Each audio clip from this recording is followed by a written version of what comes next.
Bismillahirrahmanirrahim.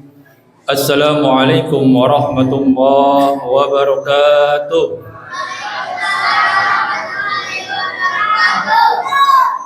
Innal hamdalillah na'buduhu wa nasta'inuhu wa nastaghfiruh wa na'udzu billahi min sururi anfusina wa min sayyiati a'malina. May yahdihillahu fala mudilla lahu wa may yudlilhu fala hadiya lahu. Asyhadu an la ilaha illallah wahdahu la syarika lah wa asyhadu anna Muhammadan abduhu wa rasuluh la nabiyya wa rasul ba'da. Allahumma fasholli wa sallim ala sayyidina Muhammadin wa ala alihi wa sahbihi ajma'in, amma ba'd. Bapak-bapak, ibu-ibu, adik-adik, setelah hadirin hadirat jamaah sidang sholat isya, sholat tarawih, rahimakumullah. Pertama dan paling utama kita panjatkan puji dan syukur kita kehadirat Allah Subhanahu wa taala di kesempatan malam hari ini, malam yang ke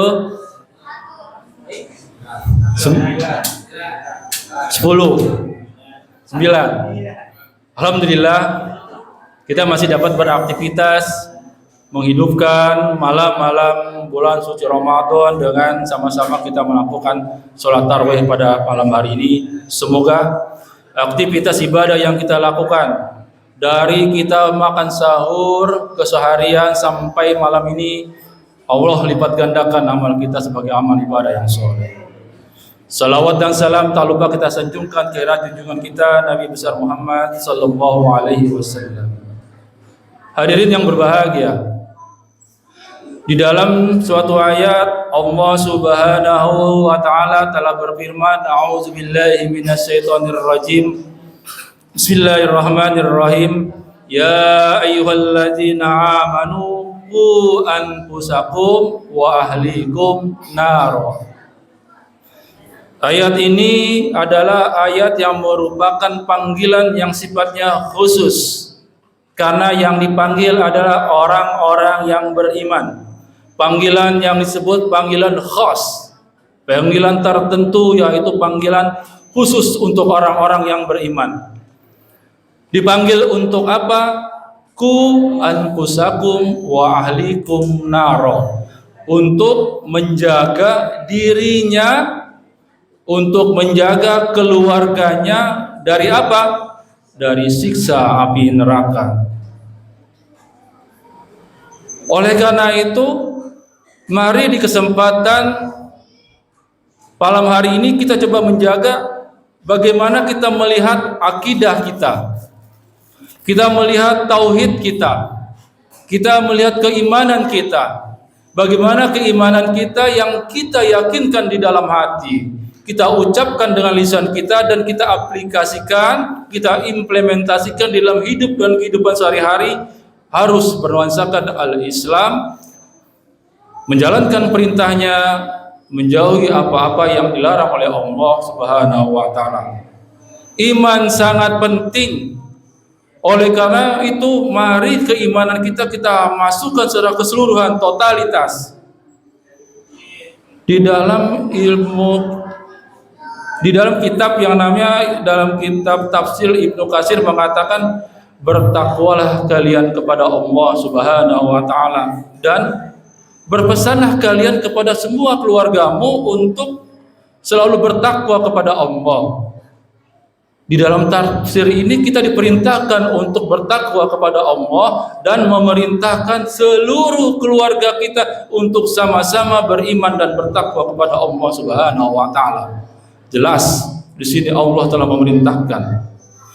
Dan di dalam suatu hadis Rasulullah pun bersabda, yang artinya Rasul ditanya oleh para sahabatnya, amalan apa yang paling penting? Amalan apa yang paling utama di dalam kita menjalankan hidup dan kehidupan kita sehari-hari?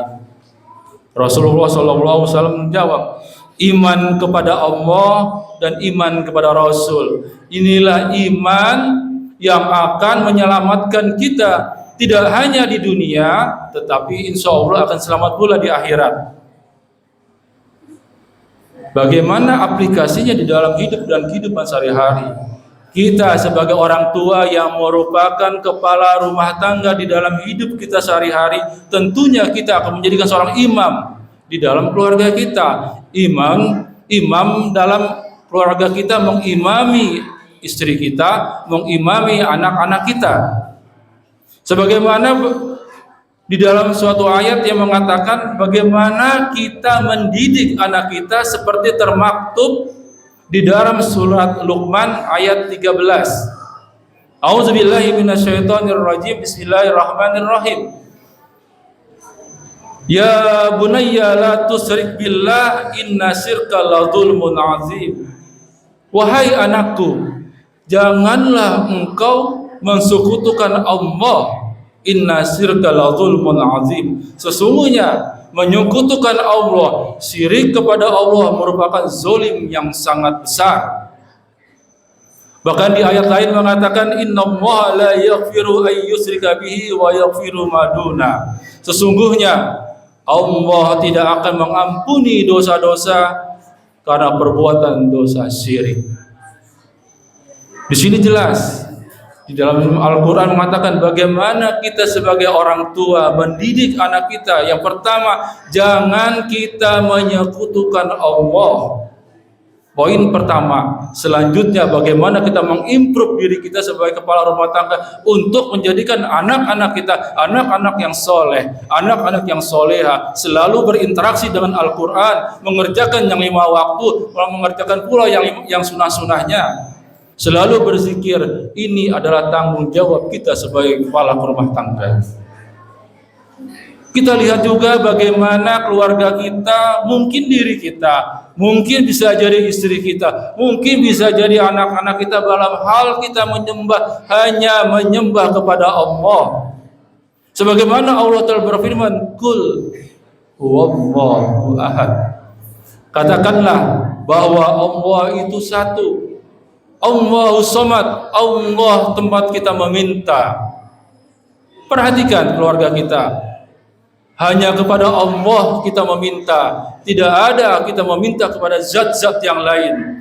Tidak boleh kita meminta ke kuburan-kuburan, ke pohon-pohon besar, ke benda-benda keramat, ke keris-keris, tidak ada. Tetapi kita menyembah hanya kepada Allah. Diperkuat oleh surat Al-Fatihah, iyyaka na'budu wa iyyaka nasta'in. Hanya kepadamu lah hamba ini meminta, dan kepadamu lah ya Allah hamba ini memohon pertolongan. Coba perhatikan, harusnya kita harus beriman kepada Allah dan meminta hanya kepada Allah semata. Karena kondisi sekarang ini banyak kondisi-kondisi yang terjadi yang mengakibatkan syirik-syirik kecil. Meminta kepada sesuatu, ada ramalan-ramalan yang kita percaya oleh suatu ramalan-ramalan tersebut, diajak oleh teman, ikut-ikutan ke dukun, ke orang-orang pintar, sementara ditandaskan di dalam Al-Quran hanya kepada Allah kita meminta dan hanya kepada Allah kita memohon pertolongan. Itu yang pertama. Yang kedua, agar keluarga kita terselamatkan, kita harus menjaga lisan kita. Apakah lisan kita dipergunakan untuk membaca Al-Quran? Apakah lisan kita dipergunakan untuk berzikir? Atau mungkin lisan kita dipergunakan untuk bergunjing, berghibah, memfitnah, mengadu domba? Karena nanti lisan kita akan dimintai pertanggungjawabannya oleh Allah Subhanahu wa Ta'ala. Segala gerak langkah kita akan dicatat oleh 2 malaikat pencatat. Ma yalfidhu min qaulin illa ladaihi raqibun atid. Ada 2 malaikat pencatat, sebelah kanan malaikat raqib, sebelah kiri malaikat atid, yang semua mencatat semua aktivitas kita seharian dari saat kita bangun tidur, aktivitas keseharian sampai menjelang tidur nanti. Raqib, atid mencatat. Oleh karena itu, bagaimana kita berusaha agar malaikat yang mencatat kebaikan menjadi sibuk sementara malaikat yang mencatat keburukan kita tidak mempunyai pekerjaan, kita kembalikan pada diri kita. Mau enggak kita menjadikan orang-orang yang beriman? Mau enggak kita menjadi orang-orang yang bertakwa? Oleh karena itu, ayo momentum Ramadan ini kita coba berinteraksi dengan Al-Quran. Kita membaca Al-Quran, kita berzikir, ucapan subhanallah, walhamdulillah, wala ilaha illallah, wallahu akbar, dan seterusnya. Banyak zikir-zikir yang telah digariskan, yang diajarkan oleh baginda Rasulullah. Kalau kita coba berinteraksi dengan Al-Quran pada saat menjelang azan, kita coba membaca Al-Quran. Setelah kita sholat membaca Al-Quran, insya Allah ayat demi ayat yang kita baca akan menjadikan syafaat di yaumil hisab nanti, dan akan menjadi penyelamat insya Allah pada saat kita di akhirat nanti.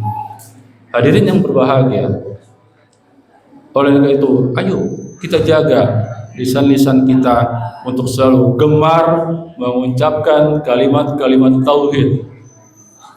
Selanjutnya adalah bagaimana kita menjaga ibadah kita.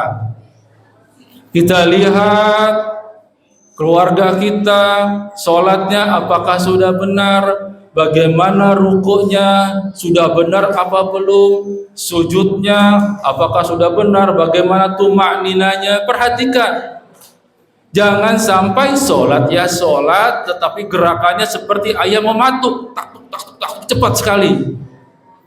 Coba kalau kita baca dengan tartil pelan-pelan, pada saat ruku subhana rabbiyal azim wa bihamdi 3 kali, kemudian i'tidal, kemudian ruku dan sujud, coba kita baca. Mungkin banyak di antara saudara-saudara kita yang begitu cepat pergerakan sholatnya. Kalau kita coba membaca, mengikuti cara dia membaca, mungkin kita ketinggalan seperti ayam mematuk, taktuk, taktuk, taktuk. Bagaimana tuh makninanya? Kita perhatikan, introspeksi. Boleh jadi mungkin diri kita perlahan, tartil, simak, apalagi kita mengerti makna atau artinya dalam bacaan tersebut. Insya Allah sujud kita akan menjadi sempurna, rukuk kita akan menjadi sempurna. Jangan sampai kita dicap sebagai pencuri sholat. Rasulullah mengatakan, "Shollu kama ra'aitumuni sholli." Sholatlah sebagaimana aku sholat. Oleh karena itu hadirin sidang sholat tarawih, mari di momentum Ramadan ini kita jadikan kita sebagai pribadi-pribadi yang mencintai Al-Quran, pribadi-pribadi yang memanfaatkan bulan suci Ramadan, hari demi hari, waktu demi waktu. Kita sangat mencintai Ramadan sehingga kita berusaha menjemput bulan Ramadan tersebut dengan amalan-amalan yang tidak ada sedikit waktu pun kita untuk beribadah. Contoh kecil dalam kita menjaga lisan. Pada saat kita akan keluar rumah, kita membaca doa bismillah tawakkaltu 'alallah la haula wala quwwata illa billah. Pada saat ke sekolah misalkan adik-adik, pada saat berangkat kerja naik sepeda motor, naik mobil, atau yang berdagang menunggu di warung, berzikir subhanallah, alhamdulillah, Allahu akbar. Ringan, tetapi hal-hal yang ringan tersebut banyak di antara kita yang tidak mampu dan tidak sanggup untuk mengucapkannya.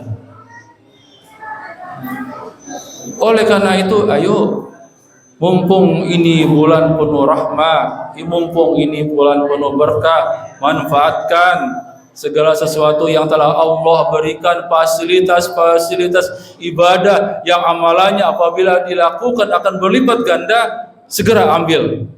Jangan sampai waktu sehari, 2 hari habis sementara kita tidak mempunyai perbendarahan amalia. Sungguh kita akan menjadi orang-orang yang merugi. Oleh karena itu, mari kita niatkan di kesempatan bulan suci Ramadan ini kita mampu menjadi orang-orang yang benar-benar mengambil bulan Ramadan itu untuk menjadikan pundi-pundi amal kita nanti, yang nantinya akan menjadi bekal kita di yaumil akhir nanti.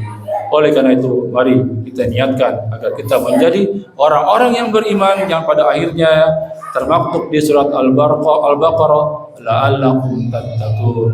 Kita menjadi orang-orang yang bertakwa. Amin ya rabbal alamin. Mungkin itu saja yang dapat saya sampaikan. Terima kasih atas segala perhatiannya. Mohon maaf atas segala kekurangan. Wabillahi taufiq wal hidayah. Wassalamualaikum warahmatullahi wabarakatuh.